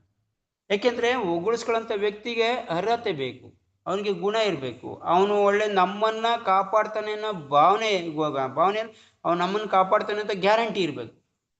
ಅವನ ಎಲ್ಲ ರೀತಿಯಿಂದನೂ ನಮ್ಗೆ ಜೀವನ ಕೊಡ್ತಾನೆ, ಎಲ್ಲ ರೀತಿಯಿಂದನೂ ನಮ್ಗೆ ಅವನು ಇದು ಮಾಡ್ತಾನೆ, ಒಳ್ಳೇದಾಗುತ್ತೆ ಅವ್ನು ಮಾಡಿದ್ರೆ ಈ ತರ ಆಗುತ್ತೆ ಅಂತ ತಿಳುವಳಿಕೆ ಇದ್ದು ಅವನ ಹೊಗಳಿದಾಗ ಅದನ್ನ ಪ್ರಾಕ್ಟಿಕಲ್ ಆಗಿ ಅನುಭವ ಮಾಡಬೇಕು ನಾವು. ಅವಾಗ ಮಾತ್ರ ಆ ಹೊಗಳಿಕೆಗೆ ವ್ಯಕ್ತಿ, ಆ ಹೊಗಳಿಕೆಗೆ ಅರ್ಹ ವ್ಯಕ್ತಿ ಅಂತಂದ್ರೆ ಭಗವಂತ ಒಬ್ಬನೇ. ಬೇರೆ ಯಾರನ್ನೂ ಕೂಡ ನಾವು ಇಟ್ಕೊಳಕ್ಕಾಗಲ್ಲ. ಬೇರೆ ಯಾರನ್ನ ಹೊಗಳಿದ್ರು ಕೂಡ ನಮಗೆ ಅದರಿಂದ ಪ್ರಯೋಜನವಿಲ್ಲ, ಅವನಿಗೂ ಪ್ರಯೋಜನ ಇಲ್ಲ. ಹೊಗಳಿಕೆಗೆ ಅರ್ಹತೆ ಈ 4 ಮಾಡಕ್ಕೆ ಯೋಗ್ಯತೆ ಇರೋಂಥ ವ್ಯಕ್ತಿ ಅಂದ್ರೆ ಅರ್ಹತೆ ವ್ಯಕ್ತಿ ಅಂತಂದ್ರೆ ಭಗವಂತ. ಅವನನ್ನ ನಾವು ಸ್ತೋತ್ರ ಮಾಡಬೇಕು, ಶ್ರವಣ ಮಾಡಬೇಕು, ಕೀರ್ತನೆ ಮಾಡಬೇಕು, ಅರ್ಚನೆ ಮಾಡಬೇಕು. ಅವಾಗ ಮಾತ್ರ ನಮಗೆ ಇವಾಗ ಆನಂದ, ಸಂತೋಷ ಮತ್ತೆ ಮುಕ್ತಿ ಈ ಜೀವನದಲ್ಲಿ, ಇದೇ ಜೀವನದಲ್ಲಿ ಹೋಗ್ಬೋದು. ಯಾವಾಗ ಈ ತರ ಮಾಡಿದ್ರೆ. ಒಬ್ಬ ವ್ಯಕ್ತಿ ಈ ತರ ಅವನ ಲೈಫ್ ಲಾಂಗ್ ಮಾಡಿದ್ರೆ ಯಾಕೆ ಹೋಗಕ್ಕಾಗೋದಿಲ್ಲ ಭಗವಂತ? ಪ್ರಭುಪಾದ ಹೇಳ್ತಾ ಇರೋದು ಅದನ್ನೇ. ನಾನೇನು ಹೇಳ್ತಾ ಇದ್ದೀನಿ ಅದನ್ನ ಕೇಳಿದ್ರೆ ನೀವು ಗ್ಯಾರಂಟಿ ನನ್ನ ಧಾಮಕ್ಕೆ ಬರ್ತೀರಾ ಅಂತ, ಅಂದ್ರೆ ಭಗವಂತ ಧಾಮಕ್ಕೆ ಹೋಗ್ತೀವಿ ಅಂತ ಏನ್ ಹೇಳ್ತಾ ಇದ್ರೆ ಪ್ರಭುಪಾದ? ಏನು ಮಾಡ್ಬೇಡಿ, ಜಸ್ಟ್ ಇಲ್ಲಿ ಹೇಳ್ತಾ ಇರೋ ಸ್ತೋತ್ರ ಮಾಡಿ, ಶ್ರವಣ ಮಾಡಿ, ಕೀರ್ತನೆ ಮಾಡಿ, ಆನಂದವಾಗಿ ಮಾಡಿ, ಅದು ಸಂತೋಷವಾಗಿ ಮಾಡಿ, ಸತತವಾಗಿ ಮಾಡಿ, ಸಾಕು, ಭಗವಂತನ ಹತ್ರ ನಾವು ಹೋಗ್ಬೋದು ಅಂತ ಹೇಳ್ತಾರೆ. ಸೊ ಇಷ್ಟು ಮಾಡಿದ್ರೆ ನಾವು ಭಗವಂತನ ಪಡಿಬಹುದು. ಇದೇ ಜೀವನದಲ್ಲಿ, ಇದೇ ಜೀವನ ಕಾಲದಲ್ಲಿ ನಾವು ಭಗವಂತನ ನೋಡ್ಬೋದು ಫೇಸ್ ಟು ಫೇಸ್. ಏನ್ ಕೂತಿದೀವೋ, ನಾವೇನ್ ಮಾತಾಡ್ತಾ ಇದೀವೋ, ನಾವೇನ್ ನೋಡ್ತಾ ಇದೀವೋ ಆ ತರ ಭಗವಂತನ ನೋಡ್ಬೋದು. ಸೊ ನಮ್ಮ ಜೀವನ ಅದಕ್ಕೆ ತಾನೇ ಮುಡುಪಾಗಿಟ್ಟಿದೀವಿ, ಅದಕ್ಕೆ ತಾನೇ ಮಾಡ್ತಾ ಇದೀವಿ. ಸೊ ಆತ್ಮ ಸಾಕ್ಷಾತ್ಕಾರ ಮಾಡ್ಕೊಳಕ್ಕೆ ಅಂತಾನೆ ಜೀವನ ಇಟ್ಟಿದೀವಿ. ಅದಕ್ಕೋಸ್ಕರ ಈ 4 ಮಾಡಿ, ಸತತವಾಗಿ ಮಾಡಿ, ಏಕಾಗ್ರ ಚಿತ್ತದಿಂದ ನಿಮ್ಗೆ ಒಂದೇ ಮನಸ್ಸಿಂದ ಭಗವಂತನ ಒಂದೇ ಮನಸ್ಸಿಂದ ಮಾಡಿ. ಇಷ್ಟು ಮಾಡಿದ್ರೆ ಭಗವಂತನ ಧಾಮ ಗ್ಯಾರಂಟಿ. ಸೊ ಇದೇ ಸಾರ, ಎಲ್ಲಾ ವೇದಗಳದ್ದು ಸಾರ. 2ನೇ ಕ್ವಶನ್ ಆನ್ಸರ್ ಇಲ್ಲೇ ಹೇಳ್ಬಿಡ್ತಾ ಇದೆ. ಸಾರ, ನಮ್ಮ ಶಾಸ್ತ್ರಗಳದ್ದು ಒಟ್ಟು ಸಾರ ಇದೆ. ಓಕೆ, ಇಲ್ಲಿಗೆ ನಿಲ್ಸೋಣ. ಶ್ರೀಮದ್ ಭಾಗವತಂ ಕಿ ಜಯ, ಜಗದ್ಗುರು ಶ್ರೀಲ ಪ್ರಭುಪಾದ ಕಿ ಜಯ, ಗೌರ್ ಪ್ರೇಮಾನಂದಿ. ಪ್ರಶ್ನೆ ಇದ್ರೆ